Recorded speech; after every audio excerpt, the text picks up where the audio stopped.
Hai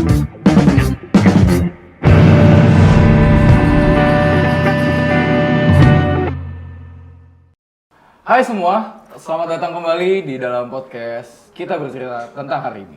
Perkenalkan, saya Ael Damanik yang akan memandu acara ini dan ada dua narasumber kita. Silakan perkenalkan diri, Pak. Oke, saya dulu. Iya, Bapak dulu. Siap, Ya, Pak. perkenalkan, nama saya Toto Sugiarto. Saya sebagai apa? Bapak sebagai akademisi. Oh, sebagai akademisi. Maunya sebagai akademisi. Iya. Saya sebagai akademisi berarti pengajar di mata kuliah komunikasi politik, juga negosiasi, lobby, dan juga komunikasi persuasi, kira-kira gitu ya. Ada banyak sih. Ada kalau di total mata kuliah yang saya ampu itu 9 atau 10 lah, kira-kira gitu. Biasa dipanggil dengan apa, Pak? Panggilnya biar akrab gitu ya. Biar akrab. Boleh akang, boleh abang, boleh emas gitu loh. Oke. Boleh kakak, yang penting jangan satu. Panggil om. Nah, bahaya itu kalau panggil Harus om. traktir ya kalau Iya. Ya, kalau di mana-mana jadi bahaya ya, Pak. Jadi ya? bahaya itu. Oke, dengan selanjutnya. Siap. Perkenalkan, nama saya Munjin Sulaiman, biasa dipanggil Mumu atau Munjin boleh. Kebetulan aktif di organisasi, Pak. Ya. Di berbagai organisasi, sekarang lagi di Junior Lawyer Associate di Otto Herdiansa and Partner. Ya, terima kasih karena sudah mau diundang ke dalam podcast ini. Tapi dia masih manggil saya bapak tadi. Oh, abang ya, Bang. Sorry, abang. Jangan gitu Bang Munjin. Siap, Bang. Bang Toto. Jadi kita akan ngebahas tentang strategi, persuasi, lobby, dan negosiasi. Ya. Yang dimana background Abang sebagai praktisi kan yang di lapangan sebagai lawyer, dan Bapak yang dulunya juga pernah... Masih bapak. Oh iya, Ah. dengan Kang Toto. Ya, boleh. Yang dulu pernah ada di dalam government, ya kita akan mencari tahu tentang strateginya, bagaimana mereka membuat strategi dalam persuasi, lobby, dan negosiasi untuk mencapai suatu hal. Oke, untuk Abang dulu nih, Siap. kita pengen nanya dulu sih tentang strategi, lobby, dan negosiasi. Menurut Abang itu seperti apa? Sudut pandang praktisi ya? Praktisi ya. Kalau misalkan lobby, negosiasi, dan persuasi, di praktis itu sebenarnya paket lengkap. Ya. Karena ini untuk awalan ya, karena kita ini di luar kita nego, lobby, persuasi, tapi di dalam kita argumentasi. Jadi kiranya sedikit kita bisa sharing lah. Ya. Pas, gitu. Jadi lawyer ini paket lengkap lah untuk di negosiasi, persuasi, dan lobby tadi gitu.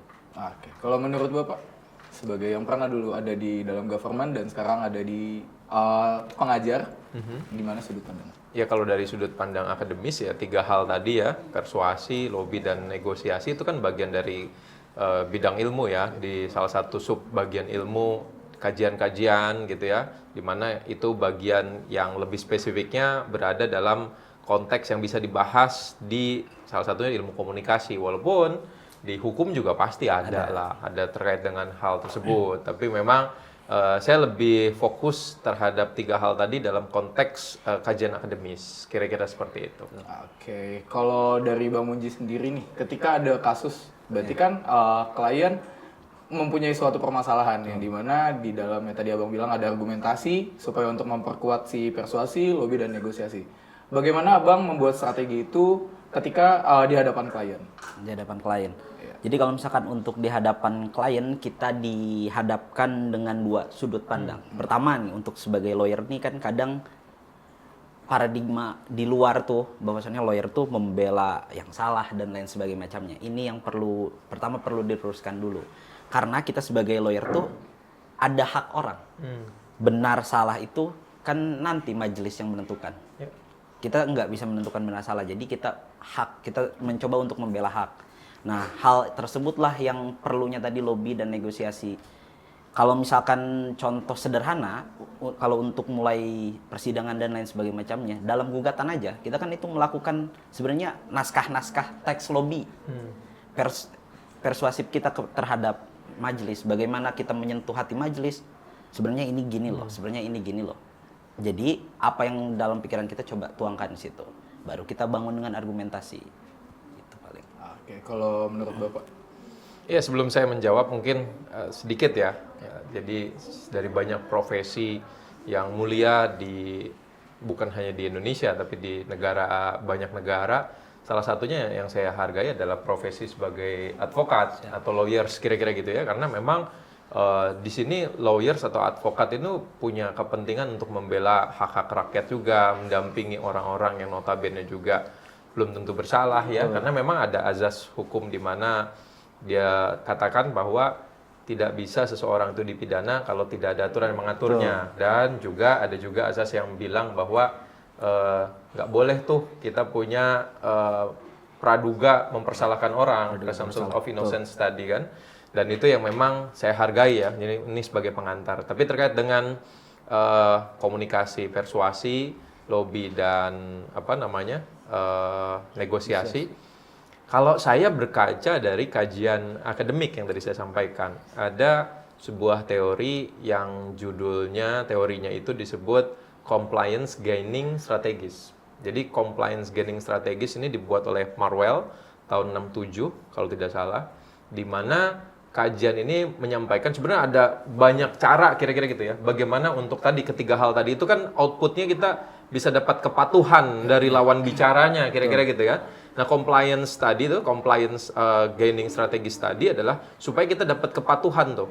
Ya, kepatuhan lewat apa? Sebenarnya dalam tulisan itu ada 16 cara kira-kira gitu ya. Tapi kalau misalnya dikerucutkan ada 5 langkah kira-kira gitu atau 5 cara yang bisa digunakan. Yang pertama kita bisa pakai pendekatan keahlian.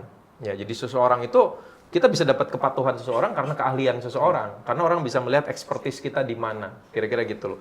Yang berikutnya kita bisa memberikan dia penghargaan, ya, reward. Yang berikutnya kita juga bisa berani memberikan dia juga, kalau berani memberikan penghargaan, kita juga berani memberikan dia hukuman atau punishment, kira-kira gitu loh. Nah, dua hal lagi itu terkait dengan komitmen personal. Dan yang kelima adalah komitmen impersonal. Itu ada dalam teori. Kenapa, Mas? Agak gatel. Oh, agak gatel. Dijelasin teori langsung agak batuk ini. Baru satu teori loh ini, baru satu teori. Soalnya lagi batuk juga. Oh, lagi batuk. Lanjut. Minum? Udah. Oh, udah. Tadi saya udah minum. Oke. Jadi terkait dengan compliance gaining strategis tadi yang tahun 67 sudah dibangun, itu sebenarnya menjadi pendekatan yang cukup ampuh digunakan dalam konteks komunikasi persuasi, lobby, dan juga negosiasi. Terlebih bisa digunakan juga bagi teman-teman praktisi dalam pengondisian di lapangan ya. Karena tadi 5 hal tadi itu menjadi salah satu cara gitu loh untuk kita bisa mendapatkan kepatuhan dari lawan bicaranya kita. Kira-kira gitu. Oke Bang, aku pengen bertanya sedikit tentang kesalahan yang biasa dilakuin sama orang-orang awam yang ternyata tanpa mereka sadari itu mereka sudah melakukan strategi persuasi dan komunikasi. Persuasi, lobby, dan negosiasi. Maaf. Kesalahannya apa aja sih Bang? Kalau menurut Abang sebagai praktisi? Kesalahannya yaitu kalau misalkan dari 3 unsur tadi ya, dari lobby, negosiasi, dan persuasi, pertama, orang itu nggak mengetahui lawan bicaranya. Karena apa? Ketika kita mengetahui lawan bicara, kalau misalkan tadi kan di berbagai media tuh, atau enggak di buku, kita harus banyak lah mengetahui kan bahwasannya kenali musuhmu, kenali dirimu, 1000 pertandingan, 1000 kemenangan. Ya. Jadi kan artinya tidak ada kekalahan di situ. Makanya yang harus digaris bawah itu kesalahan utama tuh kita nggak mengetahui lawan bicara kita.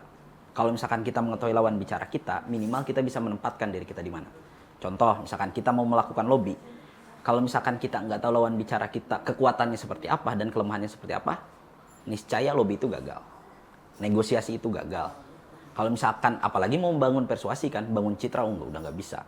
Makanya kesalahan utama tuh nggak mengenali dirinya. Makanya betul tuh quotes dan strategi dari Sun Tzu kan, kenali dirimu, kenali musuhmu, 1000 pertandingan, 1000 kemenangan, sangat bisa digunakan. Apalagi untuk kawan-kawan komunikasi gitu kan. Bagaimana cara kita berkomunikasi, bagaimana cara kita berjalan. Bahkan bagi saya itu bukan ilmu itu, bahkan itu ilmu hidup. Paling itu Mas. Oke. Itu sebuah quotes yang sangat menarik dari Sun Tzu, kenali dirimu sendiri. Berarti kan kita harus benar-benar memahami siapa kita dan bagaimana kita bisa mengolah informasi kan. Oke, menarik. Kalau menurut Bapak seperti apa? Kesalahan yang biasa terjadi ya dalam konteks komunikasi persuasi, lobby, dan negosiasi. Kesalahannya itu pasti kembali lagi kepada personal. Kesalahan personal, kesalahan orang. Kenapa? Itu karena kita bisa lihat dari sisi misalnya line base teorinya itu kurang. Misalnya pemahaman terkait dengan basic knowledge-nya kurang. Sehingga apa? Ketika dia tadi misalnya kalau tadi misalnya Bang Munjid ketemu sama orang, dia sudah punya base teorinya, sudah punya juga basic knowledge-nya, sehingga ketika berhadapan dengan orang dia tahu harus A, harus B, harus C, kira-kira gitu loh. Bayangkan sama orang yang tidak punya pemahaman itu, tidak punya pengetahuan itu, akhirnya apa? Akhirnya nanti ketemu orang dia nggak bisa ngapa-ngapain, dia nggak tahu mau ngomong apa, dia nggak tahu strateginya seperti apa. Padahal di dalam konteks teoritis ada banyak, misalnya ada teori yang bisa memisahkan antara, coba pisahkan antara masalah dengan orang. Ada tuh yang bilang seperti itu. Sehingga kita tahu nih, ini bukan kita fokus sama orangnya, tapi fokus sama masalahnya. Kira-kira gitu kan. Betul. Itu karena apa? Karena kita punya basic knowledge. Nah, basic knowledge itu dimulai dari mana? Dari kemampuan personal itu. Kemampuan personal mau untuk belajar, mau untuk berpikir, mau untuk kritis, mau untuk mengembangkan pikirannya. Kira-kira gitu loh. Oke, berarti bisa aku simpulkan itu kalau misalnya kita itu nggak boleh secara personal, berarti nggak boleh ada kaitan emosi di situ, harus objektif dalam menjalankan si persuasi, lobby, dan negosiasi itu. Ya, nggak akan mungkin lah kalau ada masalah personal terus dia melakukan pendekatan-pendekatan kayak tadi, rasa-rasanya jadi tidak objektif, rasa-rasanya juga kemungkinan berhasilnya juga jadi sedikit. Karena apa? Bercampur tuh urusan personal tadi, ada emosi di dalamnya, ada pengaruh-pengaruh lainnya gitu. Oke, aku pengen bertanya sedikit sih, Kang sama Bang. Siap. Soal ini sih, soal tadi kan kaitannya dengan emosi ya. Kalau misalnya orang yang terlalu berambisius dalam mengejar sesuatu, apakah dia bisa secara efektif untuk menjalankan strategi itu? Oke, nanya ke siapa dulu nih? Ke Abang dulu deh. Ambisi ya, ambisi. Kalau misalkan menurut saya masih tetap di personal. Kita tuh harus ngukur daya retaknya tuh sampai mana. Contoh, ketika kita misalkan hal sederhana tuh di ruang kelas aja, gua pengen gua nggak apa-apa kan? Iya, apa-apa. Gua pengen jadi ketua kelas nih. Tapi kita mengetahui bahwasannya personal kita tuh kurang deket sama kawan-kawan kelas kita. Nggak bisa. Seambisius apapun ya nggak bisa. Maksudnya harus ngukur daya retak. Karena apa? Kalau kita mampu mengukur daya retak kita, minimal kita tahu jatuhnya kita tuh di mana. Minimal nggak jadi ketua kelas wakilnya gitu kan. Nggak jadi wakil, sekretaris dan lain sebagainya macamnya. Harus itu yang diukur. Tapi kalau misalkan udah jadi ambisi, hancur sama hancur. Tapi itu dikembalikan lagi kepada orangnya. Kalau misalkan orangnya siap jadi martir dan lain sebagainya macamnya, itu nggak jadi masalah. Makanya dikembalikan lagi, tetap ujung-ujungnya personal. Tapi yang paling penting dalam hal itu, kita sebagai individu kita harus mengetahui daya retaknya sampai mana. Jadi ambisi kita tuh bisa nggak sih nyampe? Makanya kan kalau sering di tongkrongan tuh ngablu katanya kan, ini orang ngayal gitu kan.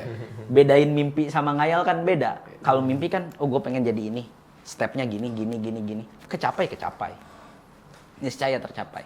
Cuman kalau misalkan orang ngablu gitu kan, gue pengen ini, ya ngablu, ngayal aja. Itu sih. Makanya daya retaknya tuh harus dihitung. Ketika kita mengetahui daya retaknya sampai mana, bisa nggak make sense sama ambisi kita? Oh, bagus itu.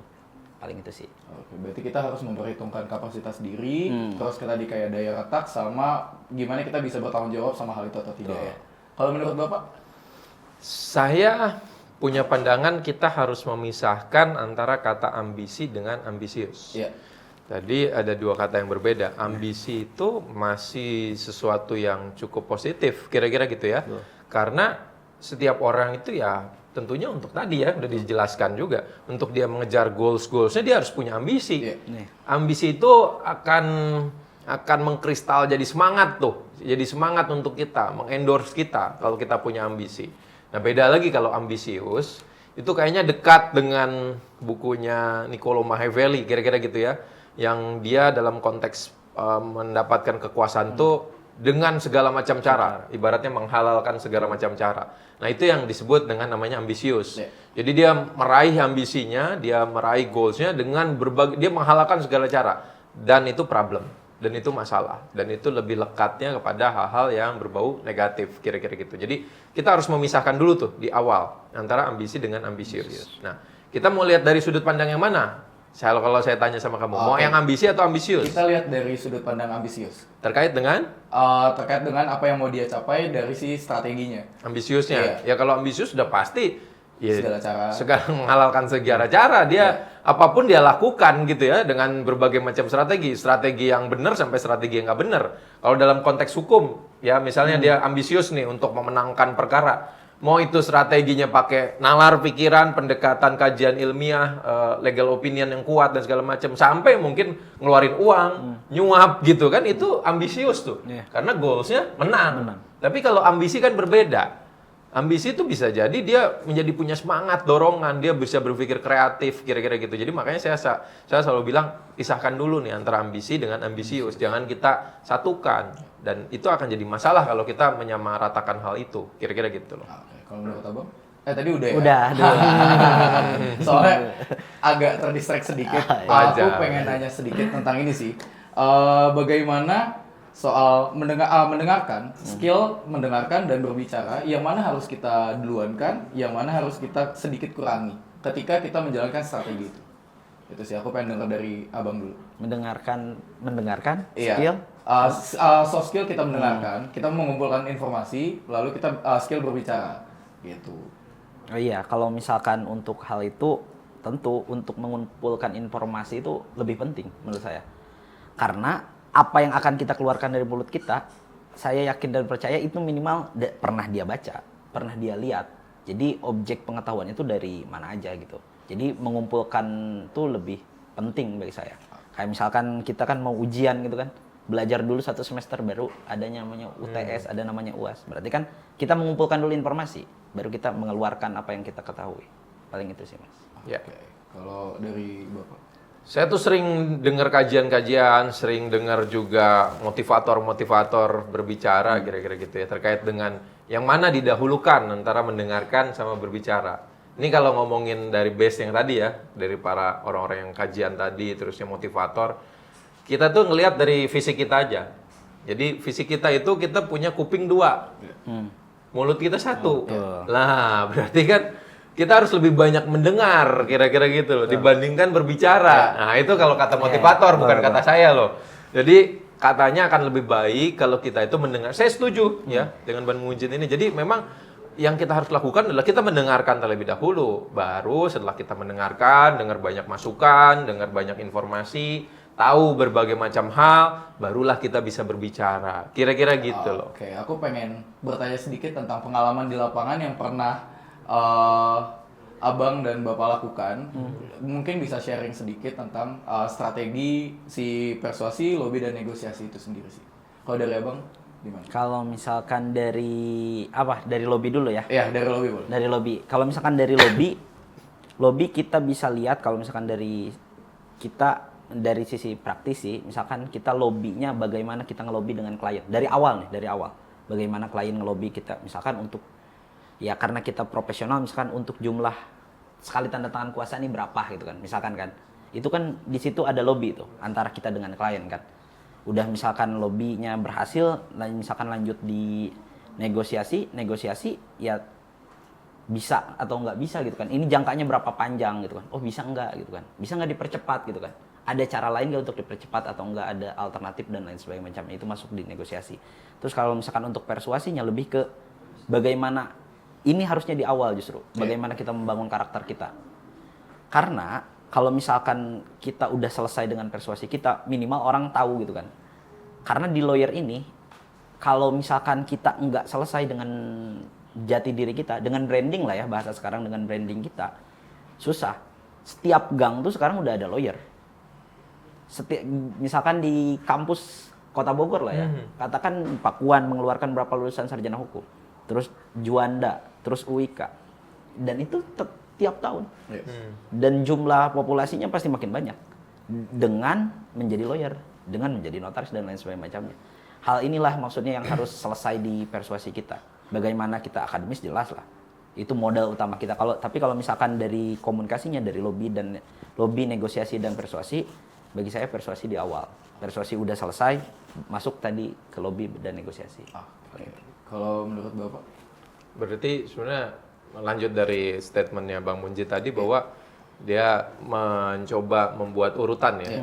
Urutannya benar dengan mata kuliah saya. Oh iya. Nama mata kuliahnya komunikasi persuasi, lobby, dan negosiasi. Oh aman, tak salah tadi. Pas jadinya. Akademisi aman berarti. Apa yang ditanyain tadi? Soal ini. Mau ngetes aja, ngetesnya. Ingat apa enggak pertanyaannya coba?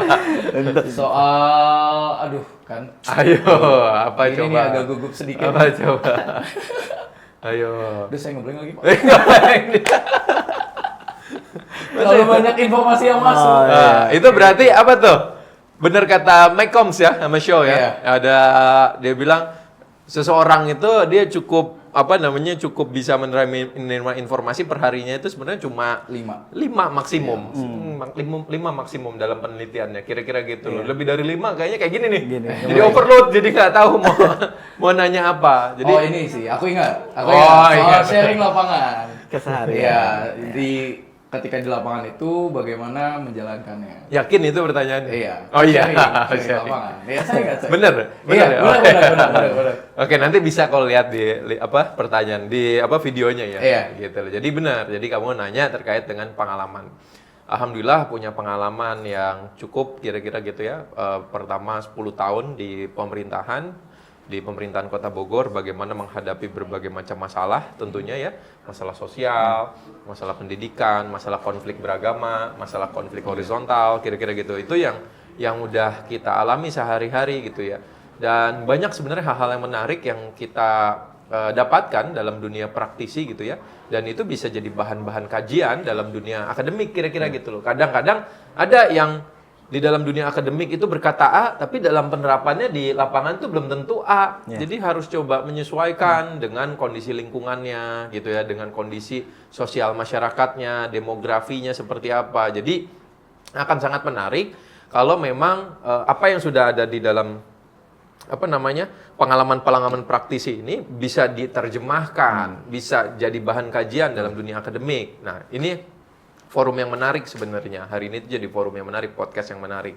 Karena mengundang praktisi untuk coba berbicara bagaimana pengalamannya. Tadi balik lagi ke dalam konteks 10 tahun. Misalnya dalam konteks kerukunan beragama. Ya di Bogor kita masih lihat ya, masih ada konflik-konflik terkait dengan kerukunan beragama. Itu juga harus coba diantisipasi. Treatmentnya kalau terkait dengan keyakinan itu harus hati-hati, harus prudent. Nggak boleh sembarangan, nggak boleh tergesa-gesa. Makanya kalau pemerintah itu ngadepin masalah konflik beragama itu agak cukup lama, karena memang nggak bisa cepat komunikasi ke mereka. Harus satu-satu, harus misalnya komunikasi dulu sama pihak A, baru komunikasi lagi sama pihak B. Nggak bisa pihak A sama B langsung diadu kayak di pengadilan gitu ya. Dalam konteks pengadilan perdata gitu ya. A dengan B punya masalah di depan hakim gitu ya, langsung coba diterjemahkan, nggak bisa. Dalam konteks kita melakukan negosiasi, kita melakukan lobby kepada pihak-pihak yang berkepentingan, maka treatmentnya itu harus pelan-pelan, harus tadi ada kata-kata step by step gitu ya. Itu penting makanya saya berharap sebenarnya dengan pengalaman-pengalaman saya, kita membutuhkan, dunia akademik itu membutuhkan pengalaman-pengalaman praktisi ini bisa dibuat dalam sebuah kajian, ya, bisa dibukukan, bisa dibuat dalam jurnal, bisa dibuat dalam tulisan-tulisan atau podcast yang nantinya jadi pembahasan di ruang-ruang akademik, kira-kira gitu loh. Jadi kalau ditanya banyak banget, banyak. Jadi kalau diceritain susah. Kayaknya podcast kita bisa sampai 5 jam. Paling lebih ke saran sih. Saran untuk anak muda supaya dia bisa menjalani strategi ini dengan baik dari sudut akademisi dan praktisi. Penutup nih? Iya, ini penutup. Penutup. Oke, kalau saran, kayaknya akan tetap sama aja, saran nggak jauh beda. Jadi beberapa kali saya ditanya, apa sih masukan untuk generasi muda? Kebetulan, karena saya juga pengajar, saya bersentuhan langsung, Bang, sama teman-teman mahasiswa, bersentuhan langsung dengan generasi-generasi muda. Yang pertama, Iqra, baca. Tadi kan, gimana kita bisa tahu tentang A, tentang B, tentang C, gimana kita bisa tahu tentang 1 tambah 1 itu jadi 2, gimana kita tahu benua Amerika itu ada di sebelah mana, bagaimana kita tahu presiden kita siapa kalau kita nggak baca. Ya, problem kita hari ini adalah terkait dengan kemampuan membaca yang orang Indonesia itu jauh banget secara datanya. Jadi kita memberikan masukan pada anak-anak generasi muda, termasuk saya, untuk saya sendiri. Kalau saya sukanya baca buku-buku tentang autobiografi dan biografi, karena itu bisa menginspirasi saya. Nah, makanya baca, itu saran pertama. Yang kedua, setelah membaca, pakai akal pikirannya, otaknya untuk berpikir. Jadi yang kedua adalah mikir. Jadi setelah baca, mikir. Jangan setelah baca, udah nggak mikir apa-apa. Main game gitu loh. Atau sibuk pacaran atau sibuk bergaul. Bergaul boleh. Iya. Boleh banget bergaul, tapi bergaul pun dipakai untuk sarana untuk kita bertukar pikiran. Betul. Pacaran juga boleh, yang penting dipakai untuk sarana kita bertukar pikiran gitu, adu gagasan, adu pendapat. Itu jadi akhirnya kita terbiasa gitu loh, menggunakan akal pikiran kita, ya. Yang berikutnya yang ketiga, saran saya yang ketiga adalah bertindak, act, bergerak. Percuma banyak baca gitu, mikir tapi nggak bergerak apa-apa. Itu percuma. Jadi step by step. Ya. Baca dulu supaya kita punya basic knowledge, kita punya pemahaman. Setelah kita cukup punya pemahaman, ya kita mikir. Ya. Ini bisa dipakai apa nih pemahaman kita, pengetahuan kita? Untuk apa? Yang berikutnya bertindak, bergerak. Untuk sosial kah, untuk pendidikan kah, untuk agama kah, untuk hal yang baik kah? Ya itu harus dipakai kan, harus bertindak. Percuma. Lalu cuma jadi kutu buku doang, tapi dia tahu berbagai macam pemahaman, jadi Wikipedia berjalan. Tapi nggak melakukan apa-apa untuk masyarakat, nggak kayak abang nih bantu warga masyarakat gitu kan, pasti ada yang pro bono kan, pro bono. ada yang pro bono juga, itu kan bantu masyarakat. Nah, itu yang harus dilakukan, kita bergerak, kita melakukan tindakan, act, kira-kira gitu. Itu mungkin. Kalau untuk abang?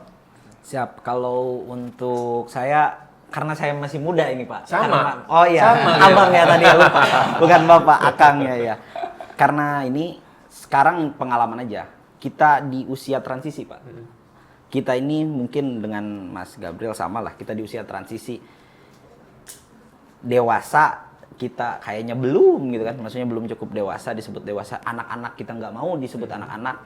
Lebih ke ini sih, lebih sarannya ke mana kalau misalkan dalam tema tadi ada penyatuan antara oportunis dan idealis tuh harus ada. Yaitu ya realistis tadi Pak. Ini yang harus ditekankan. Karena apa? Ide itu harus tetap dijalankan. Karena misalkan, oh ada cara ini tapi kita nggak punya gagasan. Tadi misalkan nggak baca dan lain sebagainya, bagi saya kosong juga. Buat apa? Sehebat apapun lo, tapi kalau misalkan nggak berdasar, nggak tahu dari mana juntrungannya, ngasal aja, oh itu salah. Salah besar. Makanya harus ada temunya nih. Oportunis dan idealis. Jangan sampai oportunis doang. Dan kalau misalkan idealis doang, kayaknya sekarang tuh orang tuh nggak ini, harus dicampur, maksudnya balance harus Ya itu namanya realistis bagi saya kan, realistis tapi tidak meninggalkan nilai-nilai idealis. Makanya saya sering banget Pak ngisi dimanapun gitu. Bukan Pak. Oh iya Kang. Saya sering banget Kang gitu ngisi dimanapun gitu. Dengan kondisi politik, ekonomi kita saat ini, saya andalan kuat saya ini Pak. Sungguh indah, tetap tegak dan tidak merangkak di depan penguasa. Makanya apa sih yang harus diambil? Yaitu ketika kita tegak gitu dengan pendirian kita, yaitu idealis kita. Tapi kita tuh nggak merangkak juga, kita nggak malu-maluin juga. Depan penguasa kita berani kok berstatement. Kita bisa menyesuaikan diri kita. Makanya itulah sungguh indah, tetap tegak dan tidak merangkak di depan penguasa. Keren. Realistis lah Pak ya. Keren. Sebagai penutupan yang keren dari konser tadi. Siap.